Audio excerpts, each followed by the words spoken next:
Okay, all right. Well, everyone, welcome to another episode of the Lui Diaz Podcast. Today, I have someone I'm super excited to bring to you, legendary comedian from Melbourne, Australia, Steven Bradshaw. Welcome. The legend himself. Thank you for having me, Louis. I'm pumped to be here in this graffitied conclave on, where are we, Little Flinders? No. Yeah, Hosier Lane. Hosier Lane. And now my audience is getting used to me recording here, so you'll be able to hear, as usual, background sounds of people walking past and saying hi to us and asking for our phone numbers, hopefully. Yeah, fingers crossed. Yeah. Fingers crossed. But we're here today for anyone listening that hasn't listened to the Lui Diaz podcast before.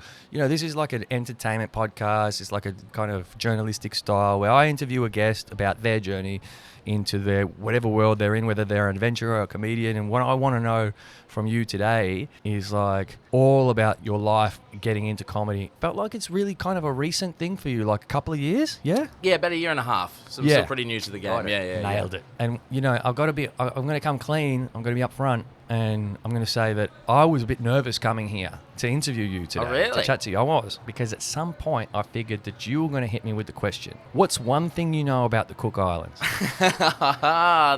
Did you do any research on that? Did. Do you know? I did. Okay, hit me up. Okay. Well, look, it's first and foremost, and most importantly, the thing that matters to me the most, some of the friendliest people in the world. Yeah? Yeah.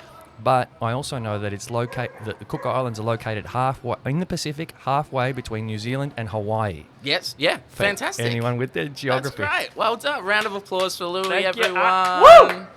Very good. We just met a fellow Cook Islander out here just a couple of moments ago, which is very rare. I ask that to my audiences a lot, and I just get some of the dumbest answers. It's so much fun. A lot of people say it's an island. It's like, yeah, it's 13 islands, so even that's not right. Like, you couldn't get that right. One person said, do they have birds there? Like, that was the first thing she thought of. Do they have birds there? It wasn't even a fact. No, it was a question. It was more of a question. It's my question. Yeah, so I just get some of the worst answers. And it just happened then with that Cook Island lady. She was like, I never would have guessed you were from the Cook Islands because I'm quite a mixed race. I'm racially ambiguous. And then I was talking to someone on stage last night and she said, I think you're Indigenous. And then I said, no, I'm from the Cook Islands. And she said, so I was right. She thought it was Aboriginal, and then that's how little people know about the Cook Islands. And I'm thinking, you might be thinking of the Torres Strait Islands. Strait. Yeah. So it's very small population of like 13,000. People don't know a lot about it. Indigenous. I'm indigenous to the Cook Islands. Yeah, to the Cook Islands, I guess, but they're different islands. No, that's good. Well, I hope you're impressed with the fact that I actually did some research, you know. Very good. Because, I was like, fuck, he's going to hit me with that question. I know it's coming. I know at some point we're going to get comfortable with each other. Woo! Let's do it. I'm from Sydney. Oh, okay. Welcome to Melbourne. Head back there quick. And I was like, all right, I have to know an answer to that question. So, yeah. My favourite fact is that on the island where my family's from, Aitutaki, that it was like the late 19th century, there was a dog on the island and it bit the chief's daughter. And so ever since then, for over 100 years, dogs have been banned from my island, Speaking Aitutaki. of dogs. There we go. You wouldn't be allowed, What mate. are the chances? There you go. The first time ever someone's telling a dog story on the podcast, a dog runs past. Rocked up. Do you want to get on the podcast? Yeah. What's his name? What's her name? Zoe, what a gorgeous dog. Is she you're a Kelpie? gorgeous. Yeah, he's a Kelpie. Oh, he's a He's Kelpie. Kelpie. He's a Kelpie. Oh. What is Misgendered a dog, Louis. Oh, platform? Lui Diaz Podcast, it's on Spotify. Positive exposure. All right. Yeah, brother. Add us. If I keep buying podcast equipment, I might end up homeless as well. So can you write that one down? Positive exposure. On the watch back, we'll follow it when we get there. I was worried about this on this interview. This is what made me nervous today. Yeah. It's just like the walkers by. Yeah. And like I do a lot of talking to the crowd when I'm on stage I as know, well. I noticed. And this interview could be a mess. It could just be us talking to randos. I'm good at editing. Okay, great. We'll cut it. But I don't want to edit that out because you were telling a dog story and a dog went past. Yeah, that's good stuff. Serendipitous. Yeah, very you know, good. You know that the universe, the gods are looking down on you favourably when you're telling a story, and the thing that you're telling a story about is coming past. I know. We're in for a good show. But you were talking about that story. So dogs were banned because one bit the chief's daughter. Yeah. And that's it. So there's That's no it. dogs in the No Cook dogs. Islands. Just in Aitutaki, just that one island. okay. Yeah, All right. yeah. So that's my favourite random fact about the Yeah, Cook, yeah. Cook Islands, specifically the little island I'm from. I'm glad you were nervous about something too, by the way. You know, it wasn't just me. I do love crowd work though, so I'm not that nervous. I know, I'm more nervous about ruining your podcast, but we'll cut it all the dog shit out, which is great. Yeah, exactly. We're going to record for an hour and a half. It's going to probably be a 5-minute episode. Yeah. We'll be doing a lot of cutting. No, It'll we be won't. called Lui Diaz Interviews Everybody.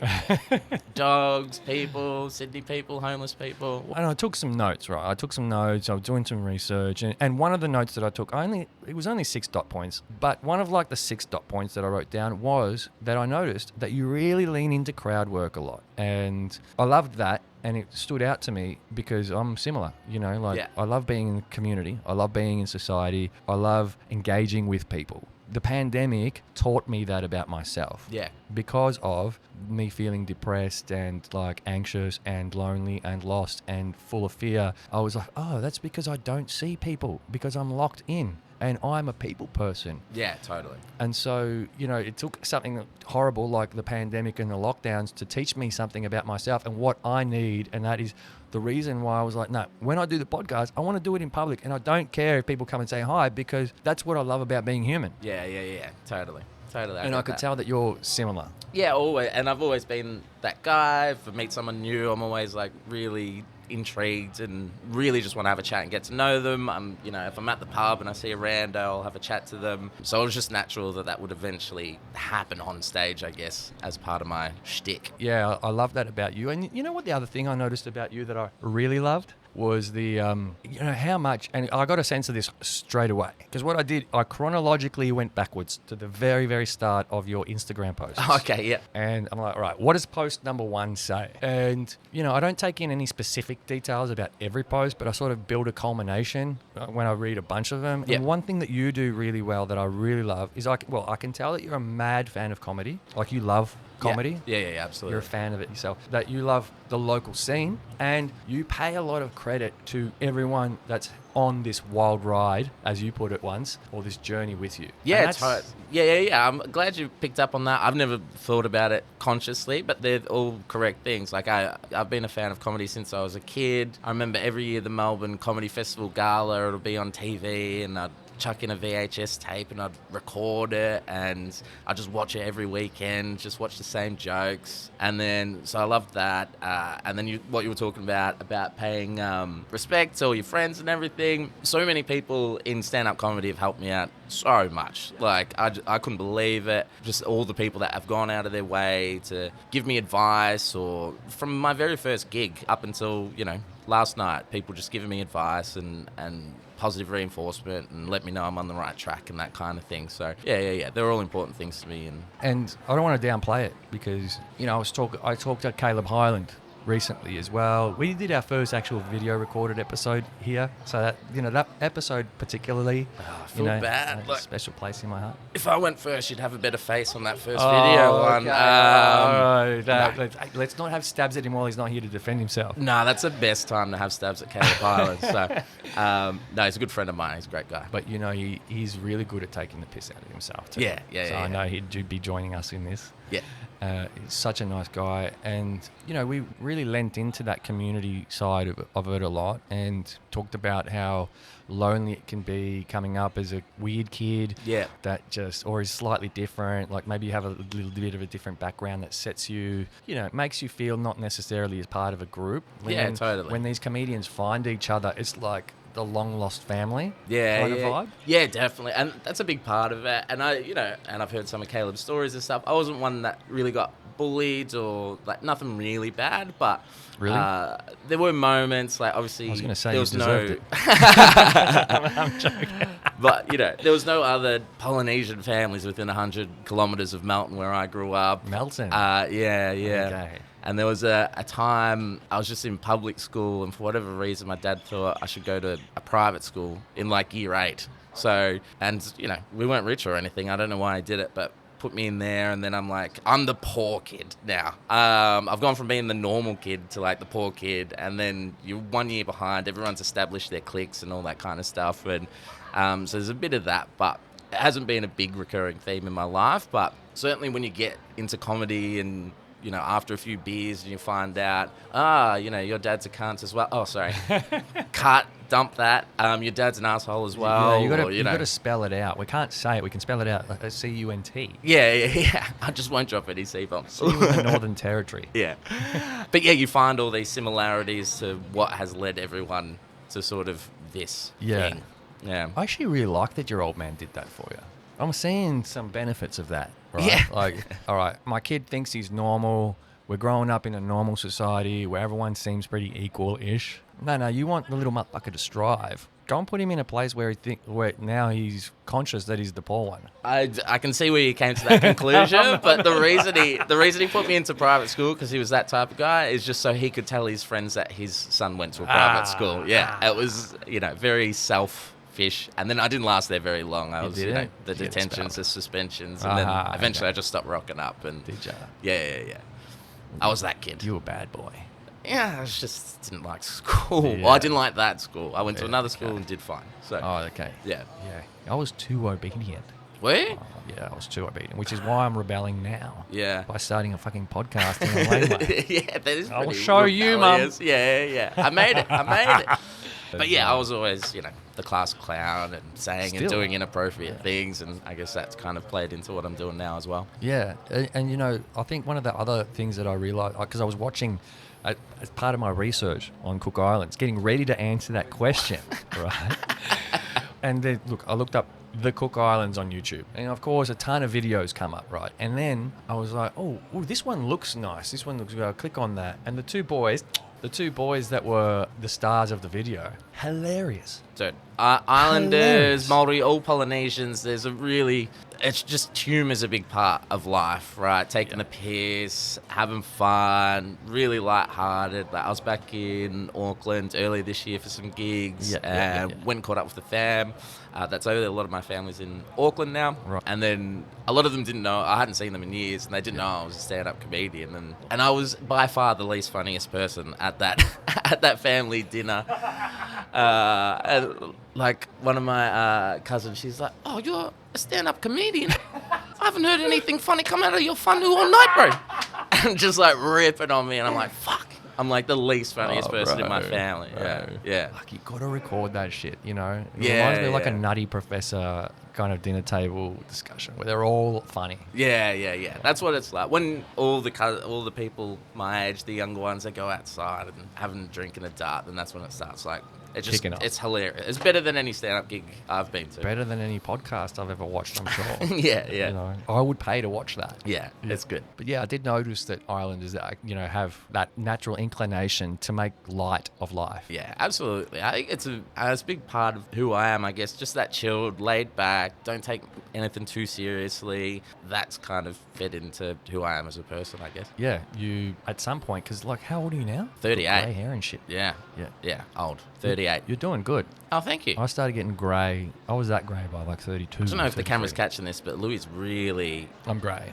No, he's really making googly eyes at me right now. He's like, yeah, you're doing real good. You're not doing too bad yourself, Louis. The camera's catching everything. Is there some blinds we can put down, make this a little bit more private? I'm not hitting on you, I'm comfortable with my sexuality. I can give another man a compliment. Yeah, I can give another man a hand job if he plays his cards right. Smile for the camera first. Hey. Yeah, I had to deviate the conversation there, because I just had a hand job last night. I'm just But I guess 38, comedy 2 years, at some point in your life, you weren't a stand-up comedian. No, not at all. For most of your life. Yeah, most of my life. So most of my life professionally, I was going to say tradie. No, Damn, no. You wear those tradie boots on stage sometimes. I do too. You went deep in the archives. I go deep. Yeah. In more ways than one. So what are you doing after the podcast? Oh, come on. No, I worked in animation actually. Head of production at a few studios. Nice. Executive producer, that kind of stuff. A big dog. Producing. Yeah, a big dog. Big dog in a big fish, very small pond. Very small pond. Yeah. Great. Yeah. All right. So you ended up making it through high school. You went to study animation or something? Advertising and marketing. Right. I don't want to brag, but it was an advanced diploma. So not just a regular.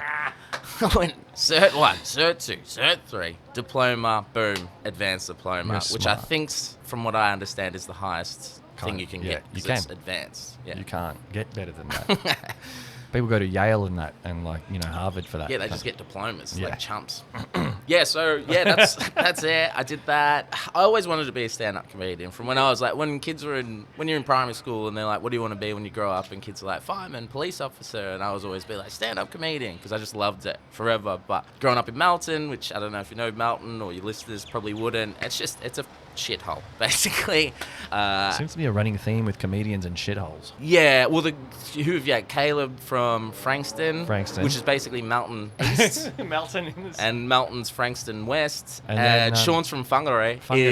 Yeah, which is also a shithole. Yes, I have been told by Sean. I would never say that myself. Yeah. I'm just quoting the person from there. I've never been there, so because it's a shithole. But it's from Whangarei. So yeah, I mean, maybe just the comedians you get. But I think that is a theme, and we all talk about where we grew up because it is funny. Yeah, it is. But yeah, like no one had ever done anything from Melton. Like I think we had one AFL footballer, and he was like 15th man on the field. So you don't have really any aspirations. Everyone, like you're doing awesome. Like a lot of police officers, a lot of teachers, a lot of tradies, that kind of thing. Came from where I grew up, and they're all doing great. So I didn't really think comedy would be a thing. So yeah, I just went and I was sitting down, TV was on, I'm like, what the fuck am I going to do with my life? An ad came on, and I was like, I could do better than that. So I just filled out a thing for advertising, diploma or whatever, and then did that. And that was my life for like 10, 15 years. Kind of fell into animation a bit from that and went really well. Like it was a great career. I really enjoyed it. And then you sort of, like I said, once you get to sort of that level, there's nowhere else to go. And I kind of felt, like, what am I going to do next? Went to a different job, tried that out. It was a big company, big tech company. I'm like, this is great, cruisy, good money and stuff. And then like they made 14% of the workforce redundant, which is one of those first in. And I was like, fuck this. I'm not working for anyone ever again. So I'm like, I'm just going to go freelance, start my own thing. But I knew that would take 6 months or so to get up and running. And I was like, what can I tick off the bucket list that I've always wanted to do? And it could have been anything. I could have gone to see the pyramids. I could have learnt the violin, whatever, you know what I mean? But I was like, I've always said I'll do one stand-up comedy gig. That was the goal. I just want to say that I did it. Just one. Started going just so I can literally tick it off the bucket list. Yeah. And then, you know, when I'm 70 and maybe I've got grandkids, it's like, you know, I did stand-up comedy once, you know, one of those types of things. And then I was just going to the open mics to check out the scene. Because if you're not in the scene, you have no idea how it works. It's, you know, the Wizard of Oz behind the curtain. Like, so I was going to these open mics. I remember I went to one. Oh man, it was rough. It was one of the roughest gigs still to this day that I've ever seen. Wednesday night. You were just in the audience? Just in the audience, just to watch. Everyone bombed. No one did well. The MC, David Tolk, who's now a friend of mine, he's been doing comedy for 20 years. He's like, every time someone gets off a stage, he'd say something like, oh, there goes another one that's going to go home and fucking kill themselves. And like, it was just brutal. It was like the roughest thing I've ever seen. I watched that. It was intimidating, but I'm like, well, I can't do worse. I can't do worse. And looking back, there were some really good comedians on that night. It was just a rough night. Went to take a piss, and then I saw this sign in the toilet for like a comedy course. And I was like, I'll just do that. A comedy course? Yeah, it was a comedy course. Was it an advanced diploma? Not quite. But it was a great course. It wasn't quite at the same level as your marketing advertising course. No, exactly. But at the end of it, you had to do a show in front of people. Oh, okay. And I was like, all right, if I'm going to do one gig, that's the one. Right. Brad Oakes was the main coach, 30-year comedy vet, was on Hey Hey It's That Day back in the day, that kind of thing. Oakes. Yeah. So I knew him, and then Jeff Green was like a guest thing. So Jeff Green, I don't know if you know him, but amazing comedian. Been doing it again, 30 plus years, from England. He's always on the Comedy Gala. Been on TV a ton. I'm like, oh, cool, I'll get to meet people that know what they're talking about. And then that's how I ended up doing my first gig. From the course? Yeah, from the course, yeah. It sounds like you had a really considerate, sort of gentle introduction to the scene. Like, you made the decision, you had time on your hands, you went and did some research and went into the crowd, you saw the poster or whatever it was for the course and did that, got some good mentorship through that. And 100%. then at the end of it, you were forced, the thesis in the advanced diploma. Yeah, exactly. And the doctorate was to just do a stand-up gig, and that would have allowed you to feel somewhat supported, right? Because all the other people that did the course would have had to do the same. Yeah, 100%. Right? And you knew that they were all going to be first-timers as well. Yep. And you're all being mentored by these people that were veterans in the field. Yeah, exactly. What a brilliant kind of not too earth-shattering way to get into it, because I can imagine, right, like the opposite of that story would be, I'm going to go do stand-up comedy, sign up, get up on stage, absolutely bomb, freak out, never come back. I think that's Westgate what happens Wednesday. to a lot. Yeah. Because it is like I had some jokes. I went in there prepared. I already had my 5 minutes, and then just the way it was able to be sort of made better and tighter and funnier across that course, I just went up with a shitload of confidence. As opposed to, I always tell people, probably cut the first 6 months out of anyone's stand-up comedy career, because you don't have to learn from your mistakes. You can just skip some of those mistakes straight up. There's nothing like a mentor in life in anything Absolutely. to help you Yeah. not make mistakes. Yeah, and Oaksy, he's still a mentor to this day. So, yeah. Yeah, that's cool. And so you're 36 years old. 38. Right? Back then, I was 36. 35, 36, somewhere around that. Yeah. And so it's taken you quite a while from being that little kid that was watching the galas to then trying to have a professional career, but always in the back of your mind, I imagine, thinking, I like comedy. Yeah, always was, and it's always, you should try stand-up comedy, you get that a lot, and all that kind of thing. But yeah, like I said, it was just, I had to get out of Melton, I had to earn money, and I just invested in a career, Get out of basically. Melton. Yeah.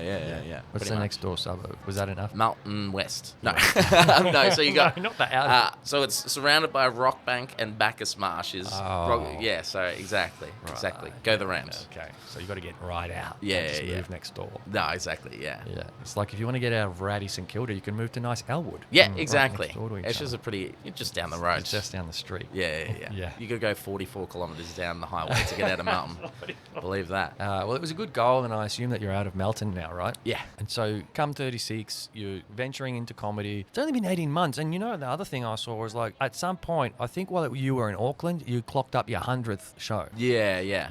Like, forgive the blaspheming, but cheeses. Yeah, well, I did... That's a lot of shows. Yeah, it's a lot of shows. In my first 12 months, I did 300 gigs. 300. Yeah. Whoa. So I was going pretty hard. But that's how you learn, right? You just got to put yourself out there and keep doing it. That's more than every weekday. Yeah, pretty much. Some nights you'd do 3 shows in a night. Right, That okay. kind of thing as Yeah. well. During the comedy festival, like 3 to 5 shows a day. So yeah, like in that 4-week period, I did 52 shows in like 4 weeks. So yeah, it's just any opportunity you could get, whether it was a sign up, whether someone asked you to, whether it's in Bendigo, whatever it is, to get that spot, you just go and get it. And so, yeah, because I know, like, I've seen Bendigo, I've seen a whole bunch of places. Obviously, you went out to Auckland. Auckland was great. Yeah. Where the family humbled you. Yeah.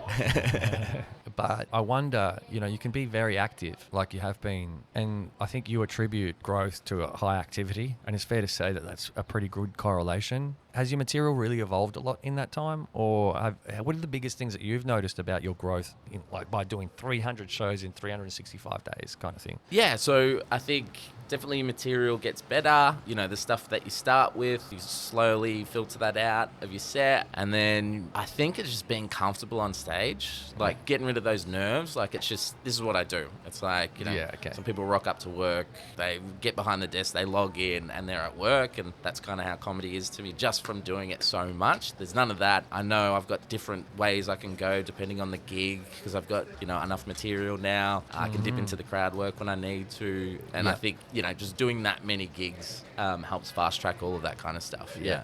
I like that. Like the high activity helps you get rid of the bad cobwebs. But, I've got a question, like a devil's advocate question about, like, aren't nerves good for you in some way? Yeah, absolutely. Like healthy nerves? Yeah. There's bad nerves that are going to make you piss yourself on stage, and there's good nerves that are going to mean that you really strive, or am I just... No, 100%. I've had nerves a few times this year, and they've all been, and they've been my favourite gigs Except of for the that year. one time you pissed yourself. I was wearing dark pants. No one noticed. The guy pissed came myself up on after stage me, before. slipped. Have you really? Yeah, I have. What were you doing? Not that I meant to interrupt you with that. No, but I no, was like- please do. This is great. But okay, my audience is getting to know more and more about me. If you listen to every single episode of the Lui Diaz podcast, you'll work out like who I am. Out now on pretty well. Spotify. But I was in a choir, and so there was like 40, 50 of us that would get up on stage, and we wore blazers and stuff. I was in the top choir. Yeah. Because I had 3 levels. And one day Weird flex, but yeah, keep going. own it. Yeah, fuck yeah. I'm being roasted for my weird flex on after the advanced diploma. Okay. Okay. All good. I can deal. That's the advanced choir. You're in the advanced choir. I get it now. I get it. Sorry. And so, like, I really needed to pee. And I remember walking up to the conductor. I think her name was Mrs. Harriet. And I walked up to her, like, halfway through our show. People were like, what the fuck's he doing? I'm sure. And she walks up. I'm like, I really need to go to the toilet. And she's like, no, you get back there. So during the next song, I proceeded to slowly pissed myself. Hot, itchy pee that ran down my leg. Obviously must have gone into my shoe now that I think about it. I don't remember that kind of detail. But I remember watching it trickle out to the floor right next to her as a puddle. What was her name? Mrs. Harriet. Fuck you, Mrs. Harriet. So I'm pissing myself and it's making its way out onto How the old floor. were you? Maybe 10, 11? Yeah. God damn. Yeah. Right. Keep going. And then at some point, and this is halfway through the show, right? So we're up there for another half hour. At some point, the kid that's standing next to me, who was like one of my best friends in the choir, Matt, he taps me on the shoulder and he points to the puddle next to Mrs. Harriet. And he looks at me and goes, who the hell did that? And I was like... And you were doing that. I was like, what? That? What? Oh, who would do that? Who would do that? Oh, man. And then we just kept singing. And then, you know what's funny? And she wasn't even, and Mrs. Harriet wasn't like, actually, maybe I should let little Louis. She didn't even notice the puddle. When we walked off stage, we walked off in the other direction. So she never, at any point, if we had walked off stage that way, she would have tripped on the puddle. Slipped over. That would have been a great Good comeuppance. karma. Yeah, good karma. Karma's the word I was looking for. Just seeing Mrs. Harriet eat shit, slip up on Louis' pay. She was like 70-something years old, old school. would've Yeah. It was in the busted a 90s. Yeah. But yeah, I mean, I have wet myself on stage before. And then the funniest thing is that the next week at choir practice, Miss Harriet comes up to me and goes, what was wrong with you the other day? I was like, what do you mean? And she was like, we noticed that after the show, you were scratching yourself quite a lot. Because the piss was itchy. Yeah. It was itchy. Oh, no. And I was like, I don't remember that. And Played it cool. I played it cool. Yeah. She had so many opportunities to pull me up. There was literally a puddle right next to her, and all she could pick on was the fact that I was itching my pants. Yeah. I got out of that unscathed. Yeah. That's a tough story. Since you don't have an experience where you piss yourself, I just wanted you to give you some insight into what that's actually like. Yeah. It As a doesn't sound 10-year-old. good. As a 10-year-old. As a 36-year-old, 38-year-old, it would be. If I did piss myself on stage, it would make a good clip. It would go viral so quick. You know what you should do? You should just do it now. Piss here. Just piss myself in this alleyway. It would probably make it smell better, to be honest. No, but you should get the choir back together, the Pissy Pants Choir, and sing an intro for the Lui Diaz podcast. I think a bunch of them are dead. Hey, are they? Yeah, drug addictions are. Yeah. Yeah. You're in a choir and stuff. Things happen to you later in Exactly. life. Yeah, I think pissing yourself on stage is one of the least problematic things that happen to some of those kids. God damn. No, I'm joking, by the way. Audience, I'm not that morbid. And some of those people have gone on to have really beautiful lives. Actually, there was this one woman, I still remember her name, Regeli Paulo, incredible singer. Really? She's probably playing world stages at the moment, like in operas and stuff like that. Amazing. She was incredible. Great experience. But yeah, back to you. I'm sorry. No, you're right. I've loved that detour. That was not what I was expecting when I signed up to this. Yeah, same. Same.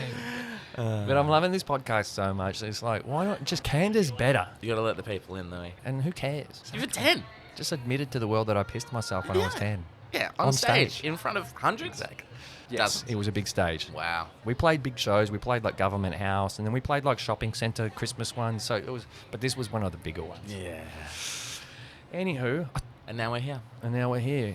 But the question was around the nerves, right? Oh, and, the nerves. and the good yes. nerves. And you are about to launch into the good nerves that you know. Yes, benefit. good nerves. So, a few times this year, probably the main one, I did a show during the comedy festival called Ooh So Funny. And it was the first ever all Polynesian, all Pacifica lineup. I saw that. It Yeah. was awesome. Oh, so good. We had an amazing lineup, like Joe Damon from NZ. Sean Collier was on one or two of them. Shout out, Sean.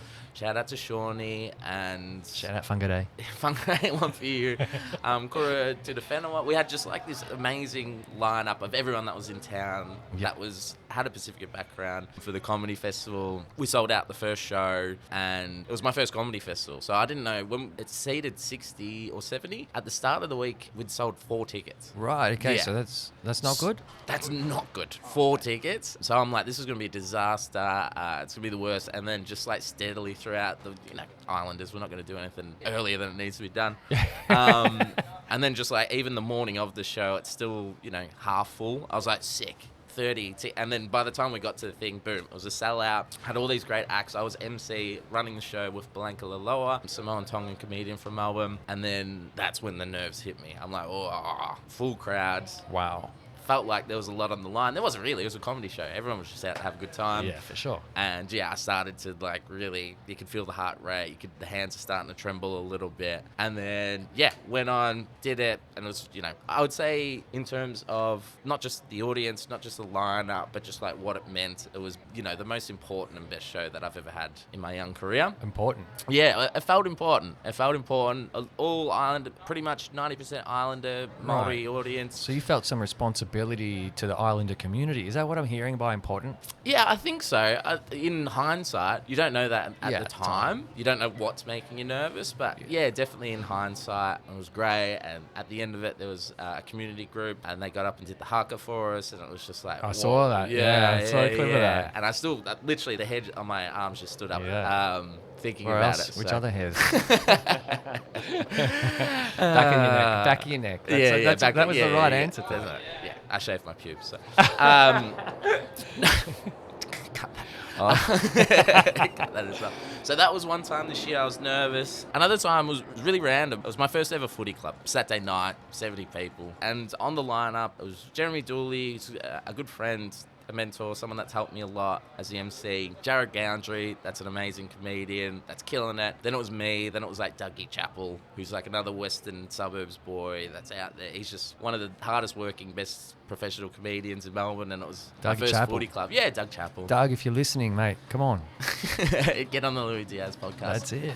And then, I don't know what happened. I just started getting nervous. I'm like, dude, I haven't been nervous in ages. What's going on? It's like, it's good. Your nerves are good. And I was like, and then, went out, knocked it out of the park. So, you're right. Nerves are good. And I think if I get nerves, I think it's a sign of something good's about to happen. Yeah, that's good. Because I was afraid for a moment when you were telling us, about doing 300 shows in 365 days, and then suddenly, you don't feel those nerves anymore. I was starting to think, no. Well, like, I don't want you to lose the kind of the charming anxiety that comes with the reality that you're about to perform for a crowd and want to give them your best. Yeah. Does that make sense? Totally. Because sometimes you could see in comedy, like, and everyone knows this, some comedians go and get drunk before getting up on the show, and, sometimes they bomb, and it's like, oh, okay, like you took for granted, or with whatever was happening in your life at the time, you took for granted that you needed to put your best foot forward on the stage that night for people to give people a great experience, because you're not a shit comedian. People have laughed at you before, but you're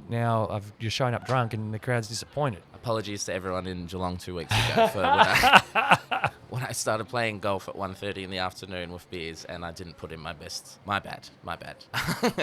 That is part of comedy, though, isn't it? Like, how loose can I get before I get up on stage? You're going to try and test those boundaries? Yeah, totally. I think I've gone through ebbs and flows. When I first started, my first ever gig, I didn't drink at all. After that, I probably needed a pint just to sort of quell everything. Then I went through a period of not drinking at all before a gig because I just felt like I was more sharp or whatever. And now I've kind of found a happy medium where if it's a good night, if it's a good vibe, I can have one or two. It doesn't affect my ability, and I can be a little bit looser and more fun, particularly with the crowd stuff. So, yeah.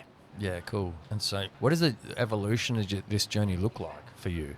For me, I think it's just writing better material, getting good at it. How you doing, brother? You good?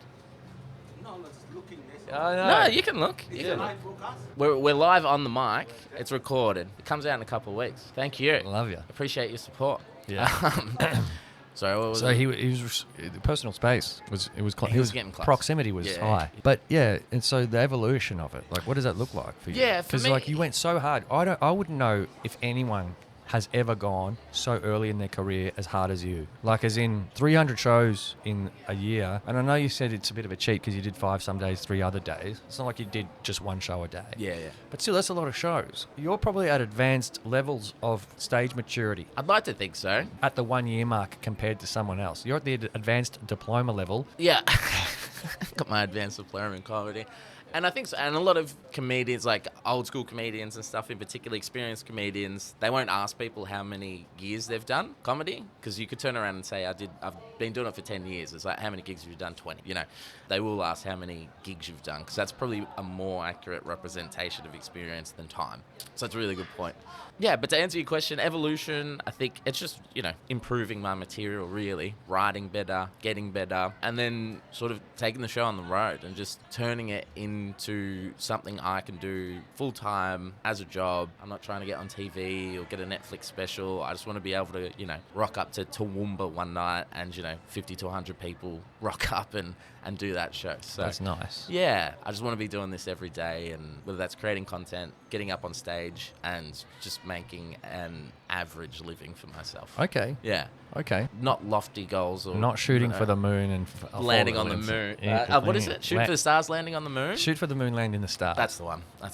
Neither of us have an advanced diploma in astrology. Yeah. It took us 40 seconds to work that out.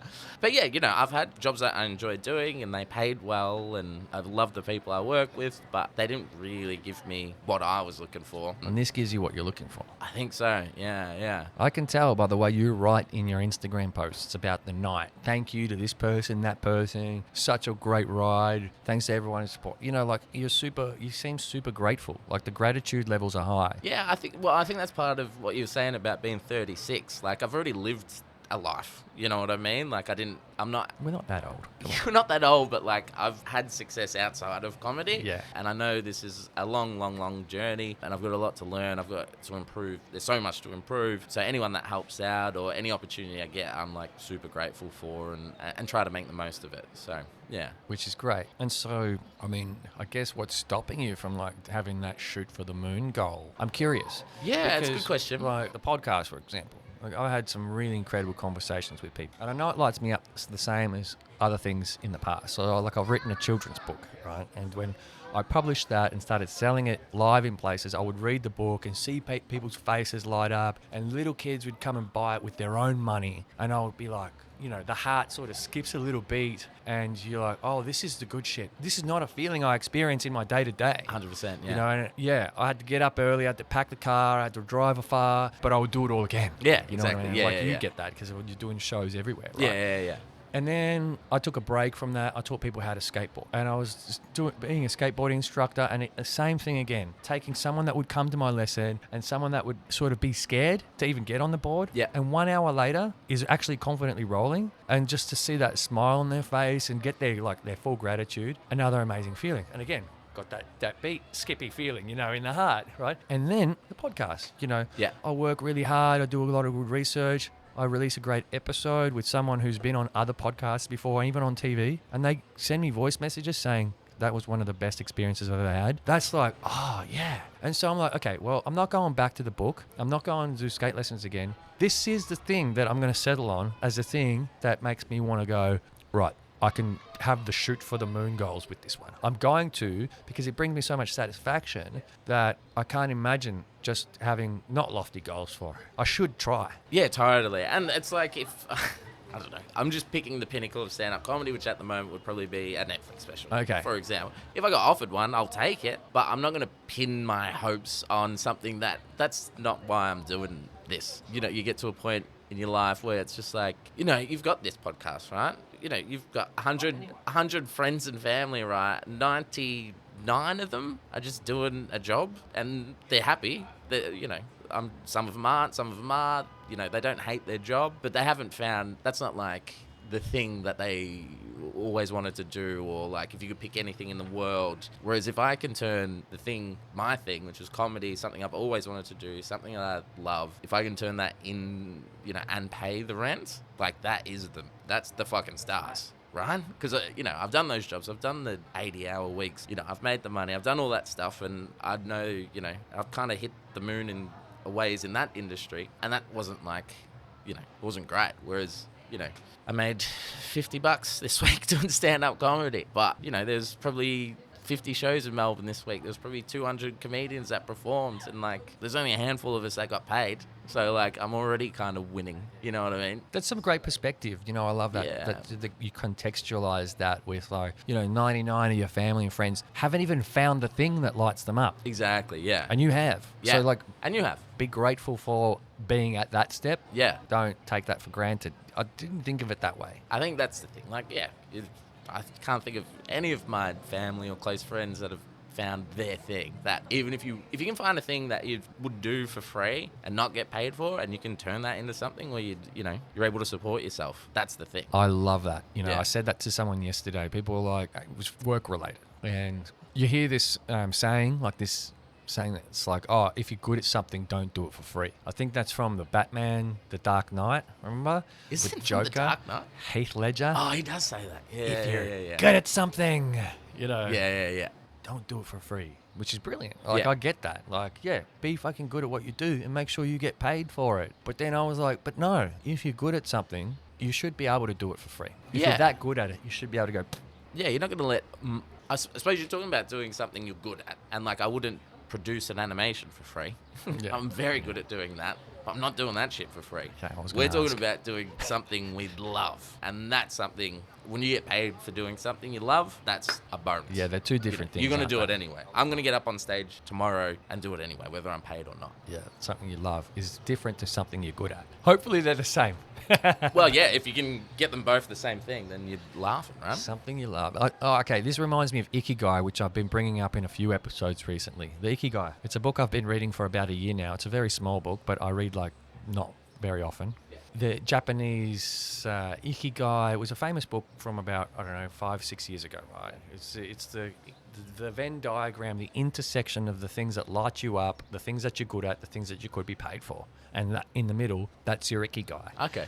Basically talks a little bit about how you find that. But really, when you read the book, you're like, oh, you're just talking about how people live long lives. But he says that the reason that they live long is because they've found their joy and satisfaction in simple things. Yeah, that makes sense. What Yeah. does Ikigai translate to? That.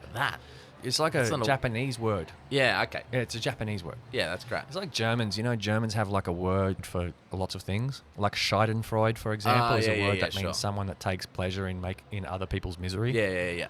There's just one word for that. Yeah. And so, okay, what have we talked about? We talked about the emergence, we talked about the evolution, but I want to know some of like your cracker favorite stories. Like, I want to know about like the thing that you don't want to tell people about that night that went crazy. That's In like, comedy? yeah, Dude, my comedy journey has been so fun. politically correct. No, not politically correct. I mean, yeah, I think a lot of people think of comedy like, oh, it's all chaos. And Yeah, that's what I you think think. of like comedy. What's portrayed in TV and films, it's like the 80s and 90s where everyone's dying of drug overdoses and all that kind of stuff. You know, it's not really like that. It's more like mates hanging out and then one will disappear for 5 minutes and jump on stage and then we'll come back and we'll have another beer. Yeah, I don't really have any of those. Toad's underselling it. I wanted a mix between like Motley Crue and Jackass. You know? It's not like that. It's so not like Bon that. Scott. I hate to disappoint you and the listeners, but it's a bunch of losers and autistic people and a few alcoholics and gambling addicts hanging out. This is why I love talking- comedians, because I tick all those boxes. And none of them have a girlfriend or a boyfriend. damn. And yeah, it's kind of sad. It's more sad than it is Motley Crue, that's for sure. Yeah. But it's fun.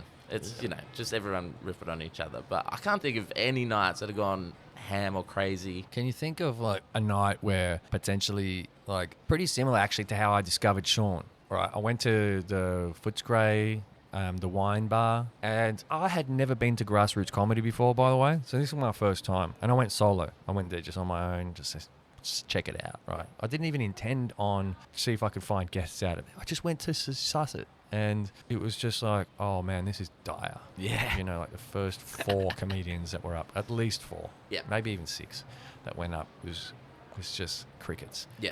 And I could tell what they were trying to do, but none of them were really nailing it, unfortunately, that particular night. And then Sean came on and people started laughing. Yeah.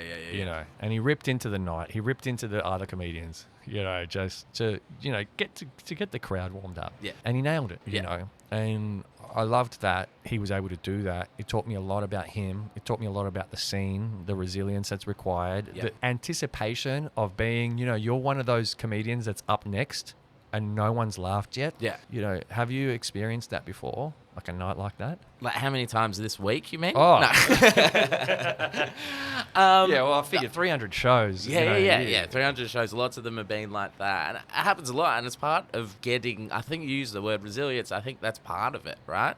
Like, walking into a room, you're 4 for 5th no one's laughed, no one's got a laugh, no one's doing well. And maybe I've gone in that night with a plan of trying out some new material, that I'm working on that I know is not quite there yet, but I'm just trying to find out where the laughs are. And then you walk into a room and it's dead. So you know your new stuff isn't going to work. So you kind of go, all right, I'm just going to go light this crowd up, whether that's crowd work, whether that's some of the old stuff. And that's a really, really big win from those types of shows that you're talking about, is going into a room where no one's going to laugh and picking the crowd back up. It's a pretty great feeling. And that happens a lot. Sometimes you go on and they're still not laughing by the time you finish. But, I like to think that more times than not. It happened last night. I was at a billiards hall in Sunshine. I was coming from another gig, so I just rocked up. And I was like, how's it been? And they're like, I was going good, but now it's dead. Someone said something. It's turned the whole crowd off, and it's a bit rough. I wonder what they said.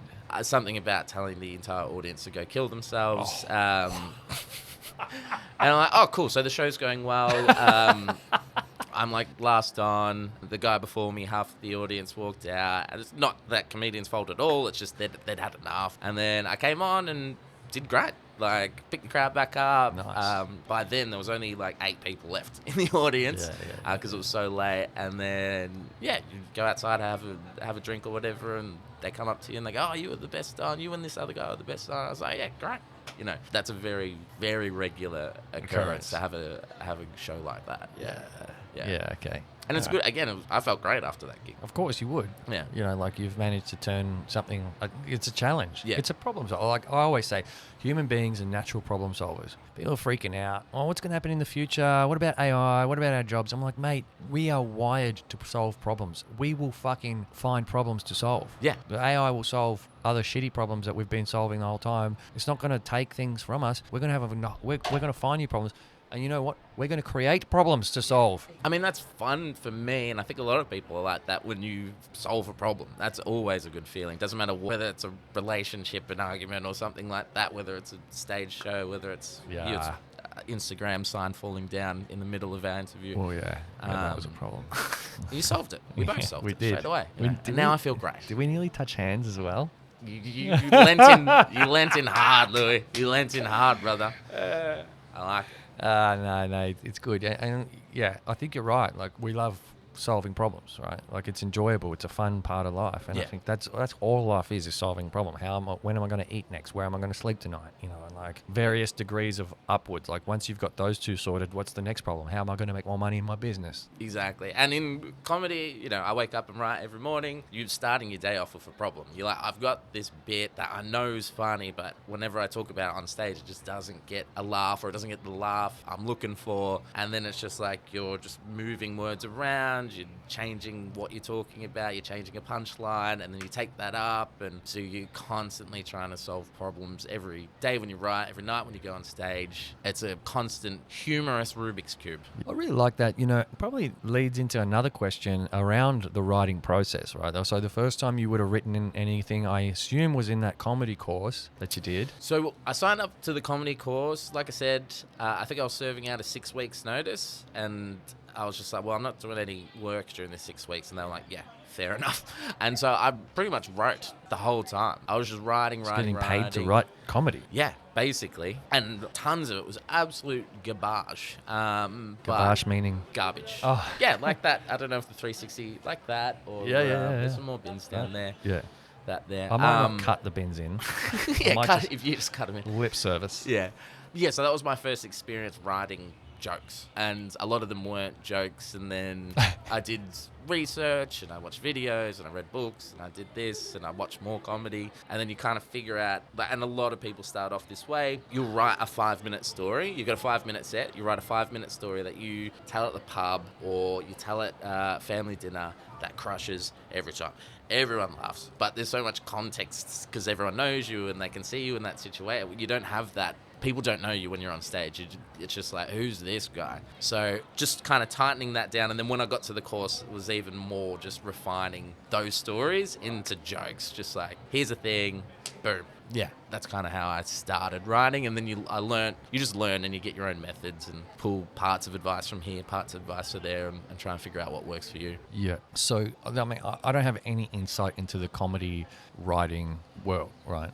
But, obviously I told a story about me pissing myself when I was 10. Yeah. Hopefully it was funny. Yeah. In a way. Yeah. But I imagine if I told that story up on stage, the way I told it might not land. No, it wouldn't. But it's a funny story. It's a great story, and in this context, I'm laughing my ass off, right? But you go on stage, there's expectations, there's a performance element, there's structure to it. Yeah. There's so much more than meets the eye. That's what I was trying to say, yeah. Yeah, you've got 5 minutes, and you've got to make people laugh within the first 10 to 20 seconds so that they just at least think you're funny. In the Pissy Pants story, we're not getting to a punchline until like 4.5 minutes in. Right. So, and that's the art, and that's what the experience, and that's what you got to figure out real quick. And that's the natural inclination, I think. And what I thought when I first started comedy, it's like, I'll get up on stage, I'll tell this story for 5 minutes, it'll crush, I'll be a millionaire. And then you quickly find out, oh no, that's not what people expect in that setting. Yeah. If you were doing an hour-long stand-up comedy show, you could chuck that 5 to 10 minute choir story towards Harriet. the second, third, and then it'll go great because people know you, they trust you. You've talked about all these things, and then here's this embarrassing story of myself. Because I was like, it's a funny story in a certain setting, in a certain context. You could tell it around beers at a pub. Yeah, you're at the pub, footy's finished, Gets everyone's laughed. about 6 beers. Footy's got to be Have I finished. ever told you about Don't the time tell I it was during the quiet? footy. Yeah, not during the footy. Everyone's busy. But yeah, in that context, it's a killer story. And I think what I was trying to get at was like, how do you then go around sourcing material, right? Because I think the reason I brought that up again is because like I would be inclined to try and source material from my actual life, but then you're going to run out of that. There's only so many times you pissed yourself, and that wasn't the only time, by the way. But the other times are less funny than that, and that means that they're not even going to don't even bother with those. And so I think, okay, I've told that story, I got that story, I got that story, I got that story. How do you decide whether the material is going to be about you or someone else? Or because Seinfeld, famous, the show about nothing, is all about that. Salt shakers. Yeah. And the parking cars. And it's funny, right? How do you do that? Yeah, for me, it's pretty autobiographical, I guess. So, there's different places to pull from. But like right now, I went through a breakup. If you see me on stage a few weeks ago, but it was like a year ago. And so I wrote a lot of jokes about that. Yeah, I do. I saw that. You were hitting on some girls. You're like, I just broke up with her. So I had the breakup thing. So that was a big part of my act for a while. And now I'm like single. So I'm writing a lot of jokes about being single. And then I'm also doing the stuff with the audience. So like that's kind of what I'm going through now. So I'll write jokes about that. And then what you're talking about, like, okay, let's think of something in the past. Like right now I'm writing about, I had some weird job. Like I worked at a video store when I was getting out of high school, nice. Which doesn't exist anymore. And I worked at the White Pages out of uni, the residential phone book. Yeah, I remember that. You'd stand on it so that you could get to the top shelf of... Yeah, that was all it was useful for 20 years ago, let alone, when I was working there. So I was like, oh yeah, I've never really spoken about that on stage, but it's pretty funny that I worked for 2 completely redundant things. They're gone. Not happy, Jan. That was still one of the best ads ever on television. That was Yellow Pages. They had better. They had. I'm misgendering my pages now. Yeah, you got it wrong, man. But yeah, so like that's just something I've been writing about this week. Yeah. So if to your point, if there's something not happening now, you can go back into the past. If none of that's working, you can talk about what's on the news. If none of that's working, you can talk about salt shakers or whatever it is. I feel like there's a lot of places to pull from, but what works best for me is real things that are happening that are unique to me and fit into the sort of story I'm telling on stage. I ain't reaching down for that anymore. Yeah, That was on me. Yeah. Another problem solved. Thank you. Should we smile? Do you want us to smile? No, she wants natural element. element. Natural. She wants us to be cool. Yeah. Should we be mysterious? No. Yeah. But that, like I said, I like that. I love that sort of people coming up and saying hi. And yeah, I think like I brought up at the beginning, I really love the way that you interact with the crowd. I could tell that's a big part of your show, to bring people in, big part of your life. It's autobiographical as well. So it's you and me, and we're in this together. Yeah. I'm going to tell you some stories. I'm going to take a piss out of you, sir. You know, it's kind of like bonding. It's like a bonding experience. That's the whole thing. Like, you have to get an audience that don't know you from a bar of soap. Maybe they've seen some comedians that are just starting out and they're finding their way that haven't gone very good. Maybe they've just seen an absolute killer that's like one of the best comedians in Melbourne, and then now it's you. What have you got to talk about? And then it's just building that trust, building that rapport. Trust is a big thing, I think, in comedy. They've got to trust in what you're doing, what you're saying, what you're talking about. And if you can build that trust, if you've got enough time, if you make them laugh early, then you can really have them and bring them along for those jokes. And That's a good point. I remember Troy King, who I had on my show recently. I'm not sure if you caught much of that episode, but it was really funny. And he was talking about his time as a stand-up comedian. He's one of those people that have done everything as well. Yeah. You know, he's done stand-up comedy. The fashion in Melbourne these days, I've got to say, it's something else. you for it or again it? All for it. Being You're for it? individual. Yeah, I love it. I don't want everyone wearing Levi's. Like that. You don't have to look like me. I appreciate the way you look. But I think I'm wearing spectacular. Levi's. I think I might be too. Okay, cool. So there's a lot of homogeny happening here. Yeah, totally. But I lean into diversity. I like that. We're not wearing that. I don't think I couldn't pull that pull off. it off. Yeah. I couldn't pull it off. Yeah. But My Troy- hips, my childbearing hips, I think wouldn't work with that. Dress over the pants look. Yeah. Yeah, I know. It's a look. It's not for everyone. He nails it though. Killed it. Yeah. That dude killed it. And Troy talks about like the trust building as a big thing, a huge part of the way, like he will sit in the crowd while the night is on. So for me, logistically, it sounds like you might have a few shows a night, and you're traveling from one to the other while the other night's on, and you rock up and you'll ask, hey, how's the night been? But with Troy, he may have done that from time to time. But one of the things that I remember him saying was that he'd get to the night, he'd sit in the crowd, and any other interaction that other comedians would have with them, he'd like, oh, that guy's name's Steve. Yep. Oh, that guy's from Croydon or something, whatever. And one of the things that he would do to build trust was like, if you went to Croydon, he'd be like, take the piss out of the Bayswater. Yeah. And like he was like, if you take a piss out of the neighbouring suburb in Australia, it's such a cheap way to bond with them. Yeah. It's a cheap win. I like that. That's an old tested method, but and yeah, that's definitely a technique I use, particularly if it's like a bigger show or a paid gig or something. I won't sit in the audience, but I'll be back. I'll often write jokes as they're happening. Maybe someone will say something that'll feed into a joke I'm about to do, so I'll write down their name or whatever, and I love doing that. Like if you can come up with something on the fly, it's fun. And I MC a lot as well. I MC a lot of shows. So Cool. MCing, for those that aren't familiar with comedy, yeah. Basically you're the host. So you're the one that starts off the show. You introduce the night, you do little jokes, and you're bringing up all the comedians, and kind of, I think the role of the MC is really just to make sure, the night's flowing, everyone's having a good time. If someone does great, get out of the way. If someone struggled in their set, maybe you try and pick the crowd up again. But yeah, you're kind of the tone setter, and you're just making sure the night runs as smooth as possible. It is such a industry that's so well thought out in a way. There's so much more to it than just what you see on stage. Oh, there's an MC. Oh, there's a comedian. The MC's back. Introduce the next comedian. Oh, there's another comedian. There's another. The MC's back. That's what we see. But behind the scenes, MC's going, oh, okay, I'm going to have to rescue this. Or get out of the way, as you put it. That killed it. Just get the next act on. Yeah, exactly. You know what I mean? Like, there's so much nuance and thought that goes into it, to the performance of the night. Like yeah, exactly. The culmination of it all. Yeah. So, I think the MCing, it's a different art form. You're still a stand-up comedian, but you have a completely different job. You're not making the night about you. It's about everyone else. But also, you want to do well. And you want to get laughs. And how do you do well as an MC? Oh, you get a few laughs too. Yeah, absolutely. So I always do material. You always do material up top and you're just warming up the crowd. So you're setting the tone. You don't want comedians to come on to a cold audience where no one's laughing yet.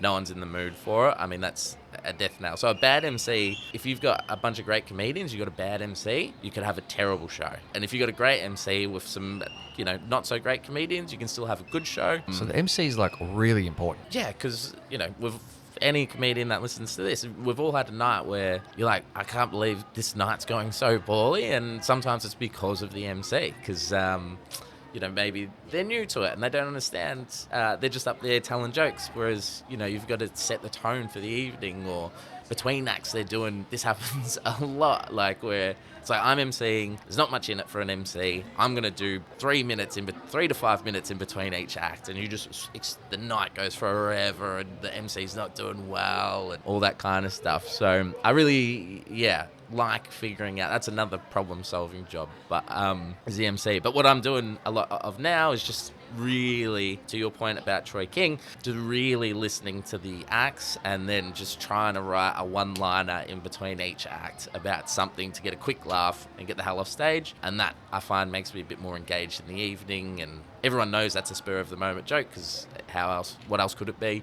And that helps as well to keep everyone sort of that trust element again. But yeah, I think that's a big part of it. Yeah, cool. There's so much to it. And so, like, 18 months in, you've done a Melbourne International Comedy Festival. You did the You So Funny night. It's kicking off again in the alleyway. Yeah, I know. I love it. Let's go. And yeah, we talked about lofty goals and stuff, but just from a what's next? Like, any big shows coming up? Yeah, I got a few. What's coming up? I'm running a gig in a winery in Heathcote in a few weeks. 3 Dams Estate. Get around it. That's going to be fun. Dams. Yeah, 3 Dams Estate. It's a lovely little winery. I've been there a couple of times now. Evan, who runs it, he's a lovely bloke. So, and that's going to be a really fun lineup. Jeremy Dooley, who I brought up before, is headlining. I'll MC. New dad, Max Zadnik, just had his first daughter. Shout out to you, the Zadniks. And Alex Hopes, who's one of my favourite joke writers in Melbourne. We're all head up to Heathcote, a couple of hours away, do that gig, have a great night, have some pizza, have some wine. And the Geelong Comedy Festival is coming up as well. Yeah, and I'm producing 3 shows for that. So got to get out to G-Town. Got to get out to G-Town. I'm heading straight there after this. I got to go put up some posters, put up some flyers, that kind of thing. Yeah, so I wish I could come see what it's like to be, like the working side of comedy. Yeah, I mean, that's the thing. People just think it's the 5 to 50 minutes you're on stage each night. Like, it's the writing, it's the social media, it's editing footage, it's designing posters, printing posters, getting them up and around town. Like, didn't have to, but I drove up to Heathcote 2 hours away just to put up like 20 posters around town the other day. So it's a lot of that stuff as well. The less glamorous side of the biz. Yeah, cool. I want to know, actually, who were your favourite comedians sort of growing up, or who are they now? Yeah, growing up, like, you'd love like the Eddie Murphys. Yeah. Ice cream. Exactly, that kind of stuff. But like I said, I would watch a lot of the Comedy Festival Gala, and I really love people like Greg Fleet, Kitty Flanagan. That's who I was on when I was growing up. And then as nowadays, Shane Gillis is like the man. Shane Gillis, yeah. Gillis. Have I been saying it wrong? I might have just said it wrong. Gillis. It's fine. Gillis. And, I loved Anthony Jeselnik as well, just in terms of how he writes jokes. It was great. But it's always chopping and changing. Like, Chappelle's like a mainstay for the last 20 plus years. So Chappelle, anyone that's ever listened to any of my comedy related podcasts, I love Chappelle. Yeah, Chappelle, yeah, goat. And then there's ones like, I really like Goat. Mike Bigliotta. I don't know if you know him. Tell us about Mike. American comedian. He's very personality. He does write great jokes, but just the way his specials are structured, where it's kind of one narrative, where it kind of weaves and comes back into it, and it'll take a detour, but it'll come back to the story. And that's like that really great cross-section of not only joke writing and performing, but telling a narrative. Story. Yeah, a story, a 1 hour long story that weaves together, as opposed to here's a joke, here's another thing I find funny, which also is great. But if you can weave that into something bigger than just a list of jokes, then I find that really, really impressive and interesting. Actually reminds me of Jim Jeffries. Yeah, great. He's Australia's goat. Jim Jeffries is so damn funny. Yeah. Now, I had never really, I've been more sports than comedy growing up. Yep. So I'd tend to I would lean into sports and rock concerts. I love rock and roll, like music shows. Yep. Like any live gigs, just hit me. I'm there. But comedy is one of those things that I never really did much. And so I think it was the first time I really ever went to a comedy show. It was Jim Jeffries. My mate had invited me. I was like, what are we going to see a comedian for? I didn't even think that it would be someone could captivate an audience for like a few hours on stage. Yeah. You know what I mean? It's pretty impressive. And of course, we went, and it was at the Palais in St Kilda. And I was like, damn, this is a big show, and he's doing a few of them. And I was absolutely pissing myself. Yeah. And I It was like you were back in the choir again, Louis. Exactly. Like after that, I went and watched a bunch of his stuff on YouTube. Yeah. Tried to find as much as I possibly could and just watch it because he was such a great storyteller. And he told this one story that I really related to about like his mum and his brother and how he did all the right things and his brother did all the wrong things. I'm not going to tell it in a funny way because I don't want to kill the joke. I'm just tripping here. I don't want to kill the joke, but I love how Jim Jeffries are able to weave those real life stories into his set. You know? Yeah, exactly. And, you know, he's just so experienced. He's so naturally gifted and funny and charismatic. And then it's just that how, you know, taking that choir story and then over 20, like that's the similar thing. Here's one funny thing that happened, but it's just learning how to craft and get it and whittle it down to that story that just kills on stage. Yeah, it's interesting. Brilliant. Yeah. Not that I ever thought that I'd want to do stand-up comedy, but lately since I've been talking to the Seans and Calebs of the world, I have kind of wondered, could I, at some point in my life, put that 5-minute set together and tick that off my bucket list? Yeah, I think everyone can. You know, I don't have many, if any, regrets in life. I think the only thing is I wish I'd had the balls to try stand up a little bit sooner, right? Like, yeah, okay. How much further along would I be if I tried it 10 years ago or whatever? Or maybe I would have tried it 10 years ago and given up really quick because I didn't have the life experience that I have now. So, but yeah, I think anyone can get up on stage and talk for 5 minutes. I know, like, what's public speaking's like the second biggest fear behind death or fourth biggest fear? I don't know. Like, is it? Yeah, people hate public I don't know speaking. that stat. Yeah, neither. Maybe I made it up. Who cares? No one's going to fact check this. It's the second behind dying. I buy that. I buy that it's the second biggest. It's top fear. 4. It's top 4. But yeah, like people just hate public speaking, and I totally get that. But if you could get beyond that, everyone's got a 5-minute set in them. For sure, everyone can cobble together, 1, 2, 3, 4 stories and spend time with someone and figure out how to craft it into 5 minutes of stage time. So yeah, you 100% could do it. You should do it. Listeners, at Louis, get him on stage. We'll put him up at Goff's Comedy on a Wednesday. We'll give you a spot and you got nothing to lose. Listen, maybe. No. Can't live not with right regrets, now. Louis. Don't live with regrets. No, I promise. Unless I die suddenly, like in a car accident, I'd say it's something that I will attempt. I mean, did you drive here? No. Okay, you should. All right, you got a couple of days. You got at least a couple of days. But yeah, so if anyone, and I would say that to anyone who's like, I reckon I could give that a crack. Give it a crack. You got nothing to lose. Yeah, exactly. I'm more asking on behalf of my audience. Yeah. Like, and I'm using myself as the conduit. This conduit. Yeah, exactly. I like that word, conduit. Should use it more. But, I think it is a really courageous thing to do. But it's also, like, maybe we overthink it. And that's kind of what I'm saying that I've done. I'm like, I reckon I could do that, but maybe I'm overthinking it. I certainly overthought it, and it scared me off, for sure. Like I said, it's something that I always wanted to do. It took me 38 years to get there, or 36 years, whatever. But it's not that hard. You don't need an advanced diploma to get up on stage. Like, it is pretty utilitarian. Like, anyone can do it. Like, you don't need a qualification. You don't need anything. Like, literally any person in the world can get up and give it a crack and tell everyone they're a comedian, which is pretty cool. Which means there's a lot of people doing it as well. I'm going to need a good MC when I go up on stage, I know. Yeah, I'll MC for you. We'll get you up Goff's Comedy every Wednesday in Richmond, or you can come to Captain Melville's every Friday in the city. Couple of shows I run. I'll MC them. We'll get Louis on. We'll film it for your audience. Not anytime soon. You'll have to be patient, people. You'll have to wait a while before this happens. But yeah, I'll warm up to the idea. You're planting some seeds here now. I think so. We can turn that choir story into a bit. What else have you told me today that we can turn into a bit? You've got. I was listening to. You've got.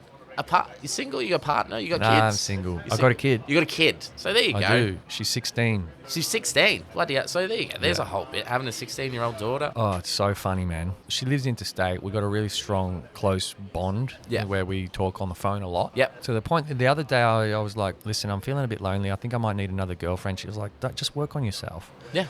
And I was like, but you know what's sad? Like, you're 90% of my phone calls. Yeah. And she's like, you're 90% of my phone calls. And I was like, That's good. And so it's really nice. And then the joke is just the other 10% of the phone calls. It's a sex lines. Same as you, daughter? Is you too, daughter? Yeah, there you go. Boom. Oh. There's 30 seconds. Yeah, There's Ryan Watts, 60 seconds. who's just been my last episode, he called me up today. And Ryan Watts is probably one of the very few people on this planet that I know I can be my full debaucherous self around. Yeah. And he will not only embrace it, but he will encourage it. Yeah. He's definitely in that last 10%, and we talk about some dubious shit. Yeah. You know, as shout out to Ryan and Tasty Tours New York City, by the way. That was a great episode if anyone hasn't listened to it yet. But, you know, I think I'm going to warm up to it. I think you're planting some really good seeds, and I'll get there. But, yeah, the 16-year-old, she roasted me. She roasted me one day so bad that I had to go back at her, and some woman saw me having a go at her in the street because I was like, fuck this. I was raised by a Venezuelan woman, mate. Like, we go at it in public. And so that's kind of how I grew up. And so I was going at it with her in public. And then she was texting while I was going at her. And I tried to snatch her phone off her. And she's like, starts crying. And then this woman pulls up in her car, threatens to call the cops on me on my own kid and abduct her and take her to the airport. Where the fuck was it? It was in Essendon. Yeah. I was like, fuck, you ain't getting breakfast. I'm taking you to the airport now.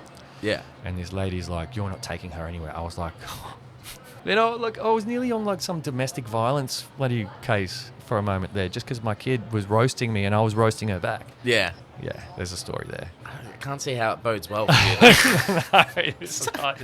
But like, yeah, honestly, like it's so good to have you here and to have these chats and get to know about you. And I feel so comfortable like with you. You have this real demeanor that I felt like I could open up to you about some stuff that I'm like, well, this podcast isn't about me. No, Do people tell you that?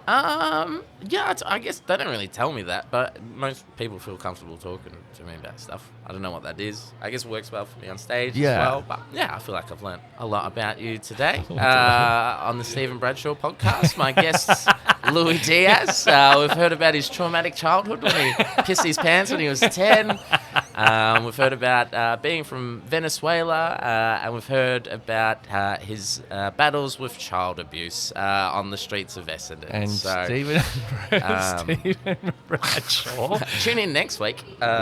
No. Well, we've met Steven Bradshaw on the Lui Diaz podcast, sorry. And we learned many things that we didn't already know, that he's from Cook Islands and that he's the least funny when he goes to family events. Yeah, that is true. The That least is sadly funniest. true. Yeah. Yeah. And your accent that you pulled off of your cousin saying that was so good. Yeah, I'm gonna do with I that. love your accents. The Irish accent needed a bit of work, but you know, it nearly got your phone I pulled number. out the back. It did get me a phone Oh, number. it did? No, it didn't. No, I did, but she had to. She shipped off back to Ireland, so which happens. No, I'm being yeah. I'll do some more accents for you. I'll weave that into my act. That'd be great. But yeah, I'm conscious that you've got to get to G-Town. This has been a really great experience to have you on. I hope you've enjoyed it. Yeah, no, I've had a great time. This is awesome. Fun? Yeah. I feel like I'm in the fish tank, podcast fish tank, where people just walk past. And Yeah. no one's feeding me, but no one's tapping on the glass. But it's awesome. I did one of these at Queen Victoria Market and people walked up and offered us food. So, yeah, when I did it with Morgan Bryant, people were just like, hey, do you guys want some? Like, I'm like, yeah. So, sure. I'll have some of your chips. I'll have some food. But you know, it's been a thrill to have you here and to get to know you. And so your handle At Steven Bradshaw Comedy. What is that? Just Instagram? Instagram, TikTok, Facebook, YouTube, just at Steven Bradshaw Comedy. Steven with a V, not a PH. With a V, yep. Bradshaw, spell it. Bradshaw. Yeah, comedy. Do we need to go there? No, we don't. If you've got an advanced diploma, you'll know how to spell comedy. Yeah. Any advanced diploma. If you've got an advanced diploma, you can follow me at Steven Bradshaw. If you don't, don't come at me. I don't need your support. It's only the upper echelons of higher education. Yeah, Otherwise, you won't get it. You won't get my jokes. They're sophisticated. I'll give you that. Yeah. But yeah, it's been so good. And so any sort of closing words from you around, like, you know, if I'm thinking about starting up a comedy career, or if I'm, I don't know, thinking about getting into animation. Yeah. Being a big dog. I think it doesn't matter what it is, right? If you've got that thing, we spoke about the thing before. If you've got a thing, go and try the thing. Like, you don't want to, you know, wake up 50 years from now and you've never done that thing. And yeah, no regrets. Like, you know, like I said, it's only 18 months, but it's been the best 18 months of my life. Like, just following this little thing and going down all the little alleyways it takes you down that you weren't expecting. Like I said, I just had a goal of doing one gig. That was my whole reason for trying it, and here I'm now in the middle of Flinders Lane on an interview with the world famous Lui Diaz. Well, yeah, not yet, but soon. Yeah, exactly. Is that well? When they go back and listen back, you'll already be famous. Yeah. So you're talking to the people of the future. Yeah. This is like time travel. Yeah. Nice. I love that. Yeah. We should do that more. Yeah. I just want to shout out to my 1 million subscribers. Hey-o! I just hit 1 million. I've got my YouTube plug behind me. Yeah. We'll add that in post. No, but it's been so good, man. And thank you so much for joining us. And anyone listening, please keep an eye out for this and other episodes, and throw us a like and a follow. Even comment. You can leave a comment on Spotify. It means a lot as an indie podcaster, where I do all this without any sponsorship. Just to even have someone comment on something that they liked something means the world. So, appreciate that. And Steven, thank you for... Thank you, Louis. This has been fucking awesome. I really appreciate it. Sorry for the language, people. I keep... we'll cut the time I said cunt before. And awesome. Don't worry about it. But, yeah, this has been awesome. Cheers. Woo! All right. I'll stop it, you lot.